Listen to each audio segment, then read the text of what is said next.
మనీష్ గారికి yellow card ఇస్తాడు. ఇంకొకసారి ఎల్లో కార్డ్ వస్తే నువ్వు out of the race and బయటికి వెళ్ళిపోతావు అని అంటాడు. శ్రీముఖి లూజర్ అనడం ఆ తప్పేం లేదు.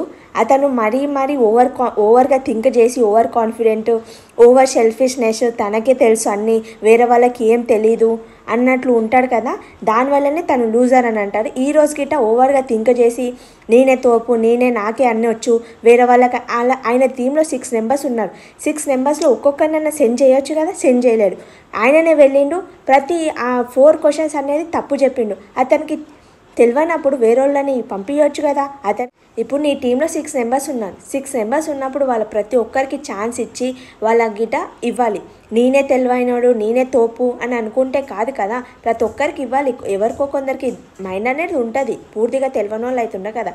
టీమ్ అండ్ పవన్ క్వశ్చన్ చేసిండు, మాకు ఎందుకు ఇవ్వలేవు ఛాన్స్, నువ్వే తీసుకున్నావు కదా అని అంటే అతన్ని అంటాడు, నీకు కండబలం ఉంది, బుద్ధి బలం లేదు, నువ్వు మూసుకొని కూర్చో అని అంటారు. నువ్వు కూర్చోబెడితే నేను కూర్చోను అని అంటారు. అది సెల్ఫిష్నెస్, ఆ ప్రౌడ్నెస్, అవన్నీ అసలు అతను ఎందుకు అలా ఉన్నాడో అర్థం అవ్వట్లేదు. కొంచెం తగ్గించుకొని ఉంటేనే బిగ్ బాస్లో ఉంటాడు, లేకపోతే ఉండడు. ఆడియన్స్కి నచ్చదు అంత పొగరుగా నేనే తోపు అని